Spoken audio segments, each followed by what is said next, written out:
Dear students, welcome to the lecture group. आज हम ninth class physics new book PTB 2025 से chapter number 7 जो कि थर्मल प्रॉपर्टीज़ ऑफ मैटर के बारे में है, इसकी एक्सरसाइज को सॉल्व करेंगे।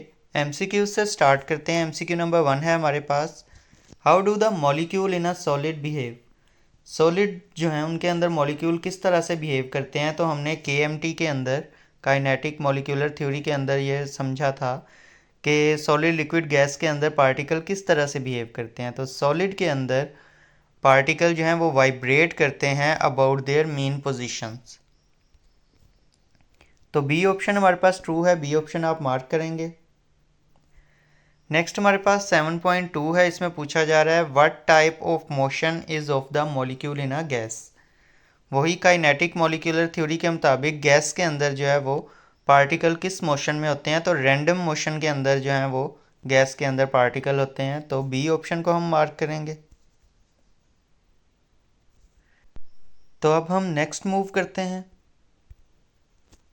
7.3 को अगर हम देखें तो इसमें पूछा जा रहा है temperature of a substance is. Temperature की डेफिनेशन जो है उसमें हमने जो भी डेफिनेशन पढ़ी थी उसके मुताबिक हमने आंसर देना है। तो टेम्परेचर किसी भी सब्सटेंस का क्या होता है, डिग्री ऑफ हॉटनेस और कोल्डनेस। ये हमने डेफिनेशन में भी पढ़ा था कि टेम्परेचर क्या है, डिग्री ऑफ हॉटनेस और कोल्डनेस। तो सी ऑप्शन को हम मार्क करेंगे। 7.4 को देखें तो इसमें पूछा जा रहा है heat is the total kinetic energy of the molecule, the internal energy, work done by the molecule, the energy in transit. तो हमें पता है कि हीट जो है वो हायर टेम्परेचर से लोअर टेम्परेचर की तरफ मूव करती है, यानी कि energy in transit, energy in motion. तो डी ऑप्शन हमारे पास ट्रू है, डी ऑप्शन को आप मार्क करेंगे। नेक्स्ट अगर हम देखें तो 7.5 है हमारे पास, in Kelvin scale the temperature corresponding to melting point of ice is. यानी कि ज़ीरो आइस का मेल्टिंग पॉइंट क्या है हमारे पास, 0 डिग्री। तो इसको अगर हमने केल्विन के अंदर कन्वर्ट करना है तो हमें ऐड करना पड़ेगा 273। ये टेम्परेचर कन्वर्जन्स के अंदर हमने सीखा था। तो हम यहाँ पे अगर ऐड करें 0 + 273 तो हमारे पास आंसर क्या आता है, 273। तो दैट्स वाई हमारा डी ऑप्शन जो है ये ट्रू है। डी ऑप्शन को आप मार्क करेंगे +273। 7.6 को अगर हम देखें तो इसमें पूछा जा रहा है the temperature which has the same value on Celsius and Fahrenheit scale is. इनमें से कौन सा टेम्परेचर है जिसको अगर हम सेल्सियस से फ़ारेनहाइट में या फ़ारेनहाइट से सेल्सियस में कन्वर्ट करें तो चेंज नहीं होता, ये दोनों में वैल्यूज़ उसकी सेम रहती हैं। इसको फाइंड आउट करने के लिए सबसे पहले जो है वो आपको यहाँ पे फार्मूला लिखना पड़ेगा। सेल्सियस से फ़ारेनहाइट में फ़ारेनहाइट से सेल्सियस में कन्वर्ट करने के लिए हम ये फार्मूला यूज़ करते हैं। तो इस बार हमने जो है वो सेल्सियस और फ़ारेनहाइट दोनों की जगह सेम एक ही जो है वो डिजिट देखना है, एक ही नंबर देखना है। तो इस वजह से हम कहेंगे कि हमें सेल्सियस का भी नहीं पता और फ़ारेनहाइट का भी नहीं पता, तो दोनों इक्वल आने चाहिए। ये हमें यहाँ पे बताया जा रहा है कि सेम वैल्यू होनी चाहिए, और वैल्यू हमें नहीं पता तो उसको हम x के इक्वल कंसीडर करेंगे। अब हम c की जगह भी x पुट कर सकते हैं क्योंकि c f के इक्वल है और ये दोनों x के इक्वल हैं, और f की जगह भी x ही पुट कर देंगे। तो यहाँ पे मैंने, आप देख सकते हैं, c की जगह भी x पुट कर दिया और f की जगह भी x पुट कर दिया। अब सिंपल है, ये जो 9 इधर डिवाइड हो रहा है इधर आके x से मल्टीप्लाई हो जाएगा। तो यहाँ पे हमने 9 को जो है वो x से मल्टीप्लाई करके 9x लिख दिया, 5 को अंदर x से मल्टीप्लाई करवाया 5x हो गया, 5 को 32 से मल्टीप्लाई करवाया -32 से तो 160 आ गया। अब सिंपल है, ये 5x इधर प्लस हो रहा है इधर आके माइनस हो जाएगा और यहाँ पे रह जाएगा 4x, इधर है -160। अब 4 जो है इधर मल्टीप्लाई हो रहा है उधर जाके 160 से जाके डिवाइड हो जाएगा। तो x हमारे पास किसके इक्वल आ जाएगा, x इज़ इक्वल टू -40। तो इस तरह से जो है वो x की वैल्यू आपने फाइंड आउट कर ली। अब x यानी कि यहाँ पे c भी x है और f भी x है, तो दोनों -40 जब हों तो उनकी वैल्यूज़ एक दूसरे के लिए सेम होती हैं। तो -40 यानी ए ऑप्शन जो है इसको हम मार्क करेंगे।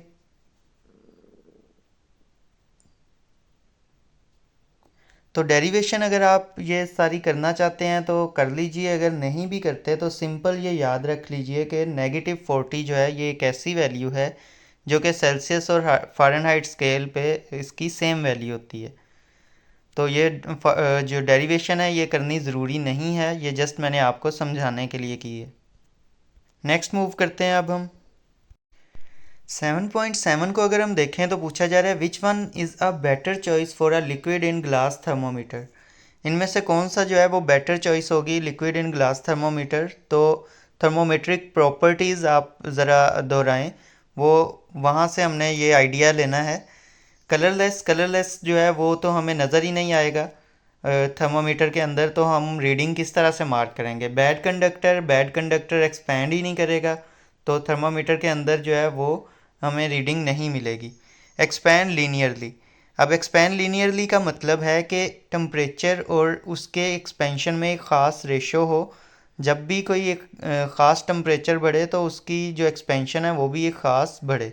तो सी ऑप्शन जो है एक्सपैंड लीनियरली, ये ऐसा हम लिक्विड यूज़ करेंगे जो कि एक्सपैंड करता हो लीनियरली।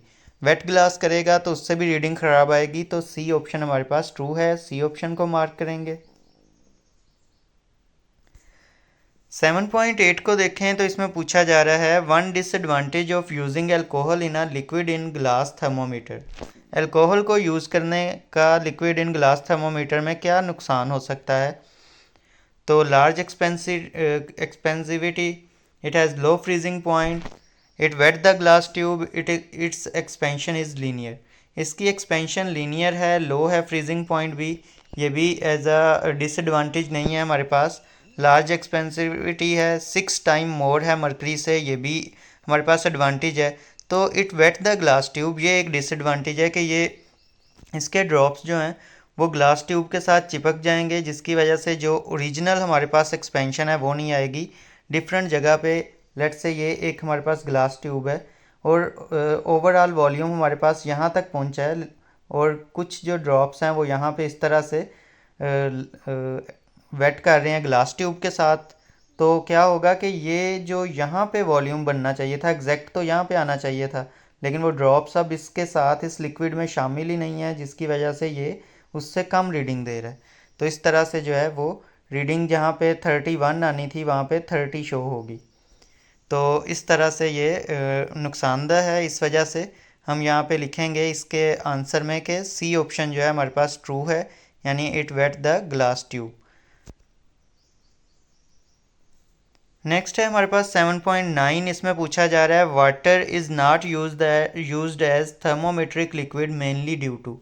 वाटर को जो है वो थर्मोमेट्रिक लिक्विड में हम क्यों नहीं यूज़ करते, तो उसकी एक ही प्रॉपर्टी जो इसको थर्मोमीटर के लिए बेस्ट नहीं रहने देती वो है नॉन लीनियर एक्सपेंशन। आपको पता है कि वाटर जो है अगर उसको हम कूल करें तो वो जो है वो कॉन्ट्रैक्ट होता है, यानी सुखड़ता है और फ्रीज्ड होता है, जमना शुरू हो जाता है, करीब करीब आता है, डेंसिटी उसकी कम होना शुरू हो जाती है। लेकिन 0 डिग्री तक तो ये लीनियरली कॉन्ट्रैक्ट कर रहा होता है। जैसे ही 0 से 4 पे लेके जाते हैं तो ये कॉन्ट्रैक्ट की बजाय एक्सपैंड करना शुरू कर देता है। तो आपने देखा होगा कि इसी वजह से पानी के ऊपर बर्फ़ तैरना शुरू कर देती है, क्योंकि बर्फ़ की डेंसिटी कम हो जाती है। हालांकि सॉलिड की डेंसिटी तो ज़्यादा होनी चाहिए कि वो कॉन्ट्रैक्ट होके कॉन्ट्रैक्शन की वजह से उसकी डेंसिटी हाई होनी चाहिए, और बर्फ़ जो है वो पानी के ऊपर तैरती है फिर भी, इट्स मीन कि उसकी डेंसिटी कम हो जाती है।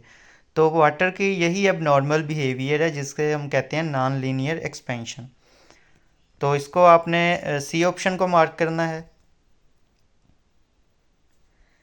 7.10 को देखें तो इसमें पूछा जा रहा है thermometer has a narrow capillary tube so that it.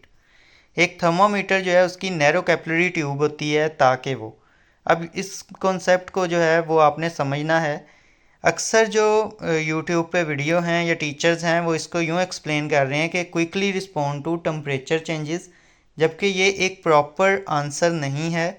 Possible answer में से इसके जो चांसेस हैं बहुत कम हैं, क्योंकि क्विक रिस्पॉन्स जो है उसको मैं एक बार आपको थर्मोमीटर की पिक्चर दिखाता हूँ, वहाँ से समझ लेते हैं। लेकिन जो क्विक रिस्पॉन्स होता है वो तो डिपेंड करता है बल्ब के ऊपर, कि बल्ब की जो वाल है वो कितनी जो है वो पतली है। जितनी पतली और गुड कंडक्टर होगी उतनी जल्दी वो जो टेम्परेचर है उसको ट्रांसफ़र कर देगी थर्मोमीट्रिक लिक्विड को, और वो जो है एक्सपैंड करेगा, तो उससे क्विक रिस्पॉन्स हमें, ठीक है, जल्दी से उसको ट्रांसफ़र हो जाएगा। तो बल्ब की वाल से ये वाला जो ऑप्शन है ये जुड़ा हुआ है कि बल्ब की जो वाल है वो जितनी गुड कंडक्टर होगी और जितनी बारीक होगी उतनी जल्दी वो टेम्परेचर को सेंस करेगा और उतनी जल्दी रिस्पॉन्ड करेगा। इसका जो ट्रू ऑप्शन है नैरो कैपिलरी का वो है give a large change for a given temperature rise. यानी अगर हम जितनी बारीक अगर हम वो लेंगे कैपिलरी ट्यूब, जितनी हमारी बारीक होगी उतना हल्का सा भी एक्सपेंशन उसमें ज़्यादा जो है वो कैपिलरी ट्यूब के अंदर बारीक होने की वजह से वो ज़्यादा लिक्विड ऊपर को ट्रैवल करेगा। वही अगर हमारी कैपिलरी ट्यूब जो है वो वाइडर होती तो उसमें एक्सपेंशन जो है वो वाज़े तौर पे लिक्विड इतना ऊपर को मूव नहीं कर पाता क्योंकि उसका सरफेस एरिया बहुत ज़्यादा है।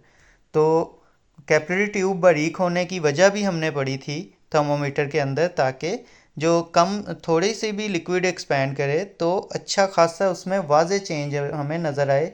कैपिलरी एक्शन ही ये इंडिकेट करता है। तो इसमें आपने कंफ्यूज बिल्कुल नहीं होना।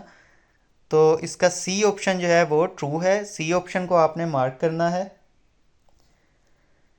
Give a large change for a given temperature rise, यानी हल्का सा भी टेम्परेचर राइज किया जाए तो एक्सपेंशन बेशक थोड़ी सी हो लेकिन कैपिलरी एक्शन की वजह से वो अच्छा खासा जो है वो चेंज हमें नज़र आएगा। नेक्स्ट अब हम मूव करते हैं। लास्ट MCQ है हमारे पास 7.11, which thermometer is most suitable for recording rapidly varying temperature.